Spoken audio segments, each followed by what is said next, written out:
मछली जल की रानी है, इंसान उसको पहुंचाता हानि है। अपने विटामिन और भोजन के लिए लेता उसके प्राण, शरीर को अपने बनाता कब्रिस्तान। उसकी तड़पन और दर्द भी समझ सकते काश। मुझे मत मारो, मुझे जीने दो, थी उसकी आवाज। बकरी करती रही मैं, पर इंसान की मैं के आगे क्या है उसकी पहचान। वो भी किसी की बच्ची है, क्यों भूल गया इंसान। मैं की जगह दिया बकरी ने बलिदान। उसकी तड़पन और दर्द भी समझ सकते काश। मुझे मत मारो, मुझे जीने दो, थी उसकी आवाज। मुर्गी तो है जैसे भोजन की शान, बिना उसके तो बने ना कोई पकवान। जान अपनी गवाती है, चीखती और चिल्लाती है, बंद कानों तक वो आवाज पहुंच नहीं पाती है। उसकी तड़पन और दर्द भी समझ सकते काश। मुझे मत मारो, मुझे जीने दो, थी उसकी आवाज। जैसा अन्न वैसा मन, जानते हैं हम, पर भोजन से सिर्फ बनता है तन। ऐसे जीते आए हैं हम, केवल मांस का नहीं है ये सेवन। उनके दुख, दर्द, नफरत, तड़पन से नहीं बच सकते हैं हम। ऐसा नहीं कि हमें जीवों से प्यार नहीं। कुत्ते, बिल्ली, पक्षी इत्यादि हैं हमारे पेट्स वही। जीवन तो सबको प्यारा है, चाहे वो उनका या हमारा है। आओ मिलकर अपनाएं शुद्ध शाकाहार। परमात्मा की भी यही है पुकार। प्रकृति के लिए होगा ये हमारा सबसे बड़ा उपहार। करें प्रतिज्ञा आज, सात्विक खाएंगे अन्न, शुद्ध रखेंगे मन, स्वस्थ बनाएंगे तन। सृष्टि को स्वर्ग बनाएंगे हम, सृष्टि को स्वर्ग बनाएंगे हम, सृष्टि को स्वर्ग बनाएंगे हम। इस धरती पर सबको सुख से जीने का अधिकार है।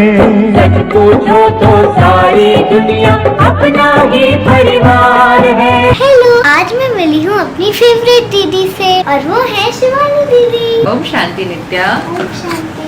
नित्या, हम सबको एनिमल्स कितने अच्छे लगते हैं। एनिमल्स जब हमसे मिलते हैं, एनिमल्स हमें कितना प्यार देते हैं। आपको लगता है एनिमल्स की भी फीलिंग्स होती हैं? एनिमल्स भी हैप्पी होते हैं और एनिमल्स सैड भी होते हैं। एनिमल्स को जैसे क्रैम्प्ड अप रखा जाता है, जिसको हम स्लॉटर हाउस बोलते हैं। उनको पता होता है कि उनके साथ क्या होने वाला है। स्लॉटर हाउस के अंदर एनिमल्स को कितना दर्द होता है, कितना फियर क्रिएट होता है, कितना हेल्पलेसनेस होती है। फिर उनको मारा जाता है, फिर उनकी डेथ हो जाती है और हम वो वाला खाना खाते हैं। उस खाने में कौन सी एनर्जी होगी, वाइब्रेशंस कौन सी होगी उस खाने में? गुस्सा होगा। क्या फील किया था एनिमल ने वायलेंस से पहले? फियर फील किया था, हेल्पलेसनेस फील किया था। वो सारी वाइब्रेशन हमारे खाने पे चली जाती है। वो वाइब्रेशंस हमारे लिए अच्छी नहीं है। हम अपने टेस्ट के लिए कि हमें ये बर्गर अच्छा लगता है, पिज्जा अच्छा लगता है, उसके लिए हम एनिमल की डेथ करेंगे? नहीं। आज से हम 2-3 चीजें पक्की करते हैं। एक, हम हमेशा वेजिटेरियन फूड खाएंगे। हम कभी किसी की डेथ का, किसी की वायलेंस का खाना नहीं खाएंगे।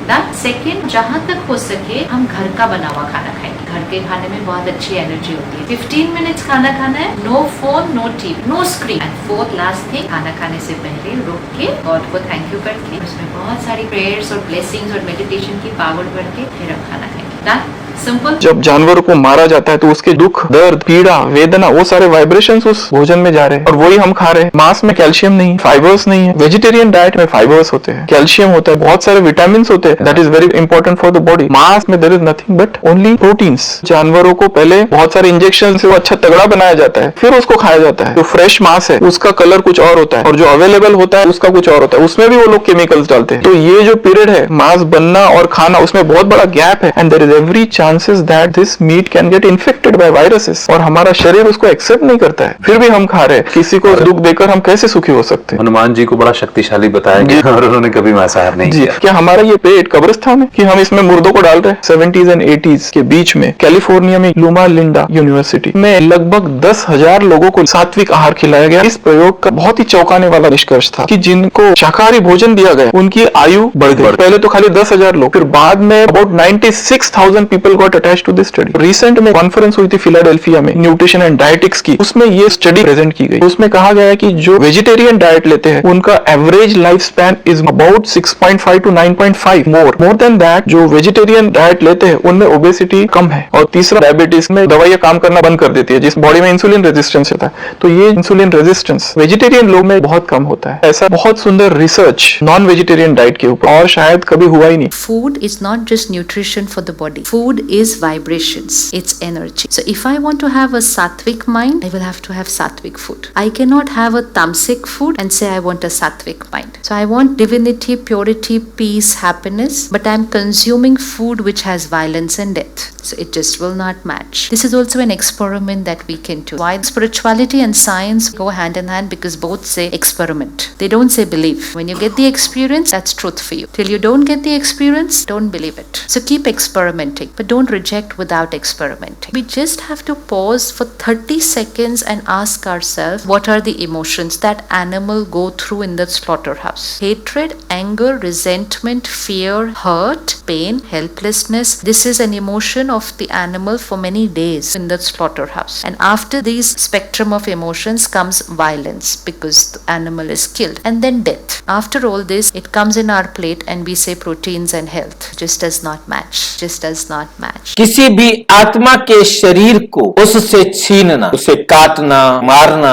कोई भी तरीका हो, झटका हो, हलाल हो, उस आत्मा को तो कष्ट दिया ना। जिस आत्मा को आपने दुख दिया है, वो आत्मा चाहे किसी भी योनि में हो, वो दुख आपको अवश्य देगी। उससे कोई बचा नहीं सकता। जैसे ही आत्मा शरीर से निकलती है, शरीर का सड़ना शुरू। जब तक आत्मा है, शरीर को उसने बांध रखा है। जैसे ही आत्मा निकली, शरीर का हर तत्व बिखरना शुरू, गलना शुरू। उसमें विकार आता ही जाएगा, पॉइजन बढ़ता ही जाएगा, बढ़ता ही जाएगा। उस जीव में जो बीमारियां थी, जो पॉइजन था, अब उसके अंदर और विषाणु भी बढ़ना शुरू हो गए। जिसने उसे भोजन के रूप में स्वीकार किया, उसे उन सब विषाणुओं के साथ भी युद्ध करना। आपने अपने शरीर के ऊपर जुल्म किया। कुछ अज्ञानी मूर्ख डॉक्टरों ने मांस खाने की सलाह दी। हमारा शरीर बिल्कुल मांस को एक भोजन के रूप में स्वीकार करने योग्य नहीं है। कुछ लोग कहते हैं हमने तो पैसे दिए, हमने मारा थोड़ा है उसको। आपने किस लिए पैसे दिए? उसका रोजगार बनाने के लिए, ताकि वो मारे और हमें दे। उसे पैसे ना मिले तो मारेगा भी नहीं। एनिमल्स को या बर्ड्स को स्लॉटर हाउस में लेके जाया जाता है तो पहले ऐसे हार्मोन्स इंजेक्ट किए जाते हैं जिससे वो काफी मोटे हो जाते हैं। मोटे होंगे तो नेचुरली फायदा ज्यादा होगा। उनकी बॉडी से वो टॉक्सिन्स रिलीज ही होने वाले होते हैं, उसी समय मार दिया जाता है। सारे टॉक्सिन्स उनकी बॉडी में रह जाते हैं और उनका फ्लैश भी कलर हो जाता है। सुनने में इतना भयानक लग रहा है। मार्केट में तो जो हम लोग देखते हैं वो एकदम ब्राइट रेड कलर का होता है, जिसको हमें देख करके लगता है कि वाह बहुत अच्छा है। लेकिन कलर करने के लिए वो लोग नाइट्राइट्स और नाइट्रेट्स का इस्तेमाल करते हैं। जैसे हम लोगों को भी कोई पकड़ के जबरदस्ती ले जाए तो हम समझ जाते हैं कि मेरे साथ कोई मिसहैपनिंग या टॉर्चर होने वाला है। इसी तरह से स्लॉटर हाउस में एनिमल्स या बर्ड्स को लगता है कि मेरे साथ कुछ होने वाला है। उनके मन में भी क्या आप नहीं समझते कि फियर उत्पन्न होता होगा? बिल्कुल समझते हैं दीदी, बहुत ही ज्यादा डर वाले थॉट्स पैदा होते होंगे। दीदी इनमें इतने ज्यादा टॉक्सिन्स भी प्रोड्यूस होते होंगे, इसके बारे में तो हमारे दर्शक उन्होंने कभी सोचा ही नहीं होगा। जब आप किसी को स्लॉटर के लिए लेकर के जाएंगे तो उसके अंदर चिंता के, भय के, परेशानी के ये सारे सिम्टम्स तो पैदा होते हैं ना। डेफिनेट है कि हमारी बॉडी बहुत सारे टॉक्सिन्स को रिलीज करती है। वो टॉक्सिन्स जाएंगे कहाँ? सारे हमारी बॉडी के अंदर ही रहते हैं। इसलिए ये चीजें खाना अवॉइड करना ज्यादा अच्छा है, क्योंकि हमारी बॉडी स्ट्रक्चर इस हिसाब से है ही नहीं। एनिमल्स और ह्यूमन बींग्स की शारीरिक संरचना में दिन और रात का फर्क है। एनिमल्स में इंटेस्टाइन बहुत छोटी होती है और वो जो पसीना छोड़ते हैं, जैसे हमारे में रोमकूप होते हैं, लेकिन उनमें रोमकूप नहीं होते। जीभ के थ्रू उनकी लार गिरती रहती है। उनके पंजे, उनके दांत बड़े नुकीले होते हैं, जिस कारण से वो चीर फाड़ कर पाते हैं। जबकि मनुष्य में इंटेस्टाइन बहुत लंबी होती है। ये रिच इन प्रोटीन होता है, लेकिन हमारी बॉडी के लिए बहुत ज्यादा प्रोटीन बहुत नुकसानकारक होता है। 1 किलो सोयाबीन के अंदर इतना प्रोटीन पाया जाता है जितना 2 किलो मीट के अंदर होता है। मैंने एक रिसर्च स्टडी में पढ़ा था। एक छोटे बच्चे को भी पता है किसी को दुख पहुंचा करके आप खाएं, ये कहाँ तक ठीक है? हर एक को जीने का अधिकार है। मुर्गियां कीड़ों को खाते हैं, नोज का सिक्रेशन को खाते हैं। इन चीजों में ना तो कार्बोहाइड्रेट्स होते हैं, ना कोई ऐसी चीजें होती हैं जो हमें शक्ति प्रदान करे। भगवान खुदा कहते हैं कि बच्चे सारे दिन भर में जो तुम मैं करते हो, मैं ये हूँ, मैं ये हूँ, मैं ये हूँ, मेरा ये डेजिग्नेशन है, मेरी ये पोजीशन है, मेरा ये प्रोफाइल है, मेरा ये है, तूने ये किया। हम पोजीशन की ईगो में आ जाते हैं, रिलेशंस भी हमारे खराब होते हैं। परमात्मा ने हमें ये शिक्षा दी कि बच्चे तुम इसको छोड़ो। अब हम उसको तो छोड़ नहीं पाते। बकरा मैं करता है। हमने ये सोच लिया कि रिट्यूल स्लॉटर माना बकरे को महाप्रसाद समझ करके हम लोग खाएं तो हमारे भगवान हमसे प्रसन्न हो जाएंगे, लेकिन ऐसी बात नहीं है। श्री रामकृष्ण परमहंस के पास एक व्यक्ति हमेशा आता था, जो काली का जो मंदिर था वहाँ बकरा बलि चढ़ाता था। कुछ साल वो आया ही नहीं। अचानक अचानक एक दिन आ गया तो रामकृष्ण जी ने उनसे पूछा कि भाई क्यों आजकल तुम बलि नहीं चढ़ाते? तो उसने कहा क्या करूं, दांत नहीं रहे ना। किस लिए कर रहा है? देवी को प्रसन्नता के लिए नहीं, अपनी स्वाद लोलुपता, छोटी सी 2.5 इंच की जो जबान है केवल उसकी संतुष्टि के लिए। जितना ज्यादा मेडिकल रिसर्चेस आ रही है उसी स्पीड से आज बीमारियां भी बढ़ रही हैं। एक कारण बहुत बड़ा ये है कि हमारी ईटिंग हैबिट्स ठीक नहीं है। भोजन या कहे एनर्जी को 3 कैटेगरीज में हम क्लासिफाई कर सकते हैं। सात्विक which is very pure high energy food, राजसिक जो है एक्टिव बहुत ज्यादा मूवमेंट वाला, और तीसरा है तामसिक बहुत डल डेड फूड। अनियन और गार्लिक तामसिक भोजन है। कभी भी व्रत का दिन हम लहसुन प्याज नहीं खाते हैं। भगवान को हमें भोग लगाना है तो लहसुन प्याज नहीं डाला जाता। हमें एक ऐसा मन चाहिए जिसमें से ईर्ष्या, क्रोध, नफरत, टेंशन ये सब निकल जाए, शांति, प्रेम, शक्ति ये आ जाए। हाई एनर्जी जनरेट करना चाहते हैं तो उसमें आप लो एनर्जी फूड क्यों खाएंगे जो आपको पुल डाउन करे? क्यों ना ऐसा हाई एनर्जी भोजन खाया जाए जो आपकी एनर्जी लेवल को और भी बढ़ाता है। Garlic and onion mental emotional level पर बहुत हानिकारक है, जिससे एंगर, अग्रेशन, एजिटेशन बहुत ज्यादा जनरेट होता है। गार्लिक अनियन के अंदर सल्फोन हाइड्रोक्सिल आयन होता है। ये ब्लड और ब्रेन बैरियर को ब्रेक करके पॉइजनस ब्रेन सेल्स क्रिएट करता है और ब्रेन वेव्स को डिसिंक्रोनाइज कर देता है। 1950s में पायलट्स को कहा जाता था कि फ्लाइट टेस्ट से कुछ समय पहले तक गार्लिक नहीं खाना है क्योंकि उससे आपका रिस्पॉन्स टाइम 2 या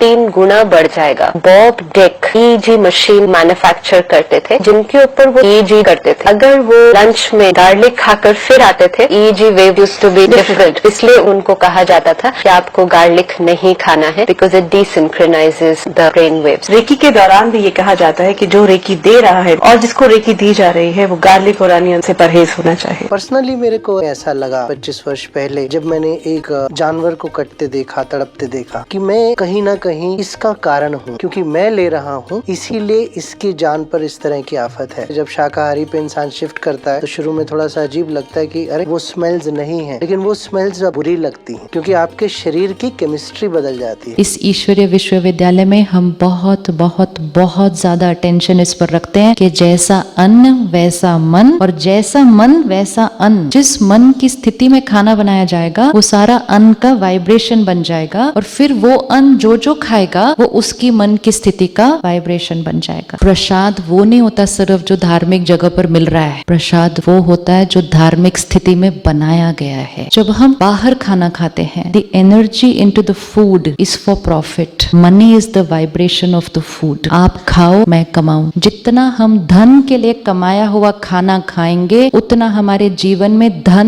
नंबर 1 प्रायोरिटी बन जाएगा, रिश्तों से भी ऊपर। ये हमें प्रैक्टिकल में दिखाई दे रहा है। आश्रम, मंदिर, गुरुद्वारों में परमात्मा की याद में बनता है, उसको हम ऐसे लेते हैं, थोड़ा सा गिर भी जाता है नीचे तो प्रसाद गिर गया, उठाते हैं उसको वापस रखते हैं। अकेले भी नहीं खाते, इतना सामान लेते हैं, पूरा रास्ता पकड़ के जाते हैं उसको अपने साथ घर। रास्ते में जो मिला इसको इसको इसको। हम हलवा खिला रहे हैं? नहीं, क्या खिला रहे हैं? इस हलवे में डली हुई एनर्जी। क्या हम घर में प्रसाद नहीं बना सकते जिसमें वैसी वाली एनर्जी डली हुई हो? सात्विक वातावरण हो, भगवान की याद के गीत जलाओ और उसको याद करते करते खाना बनाओ। घर में कोई प्रॉब्लम है, बच्चे को एग्जाम की टेंशन है, आप खाने में वाइब्रेशन डालो, peaceful soul, pure soul, powerful soul, परमात्मा की सर्व शक्तियां इस खाने के कण कण में डली हुई हैं, इसका एग्जाम कल डेफिनेट बहुत अच्छा होने वाला है, अब खिला दो। दूसरा ऑप्शन है खाना बनाओ और साथ साथ को पता नहीं क्या होगा, पूरा साल तो पढ़ा नहीं, मालूम नहीं कल क्या करके आएगा, सोया भी नहीं रात को ठीक से। वैसा वाला खाना कभी नहीं खिलाना क्योंकि पहले जितनी टेंशन थी उससे ज्यादा बढ़ जाएगी वो खाना खाने के बाद।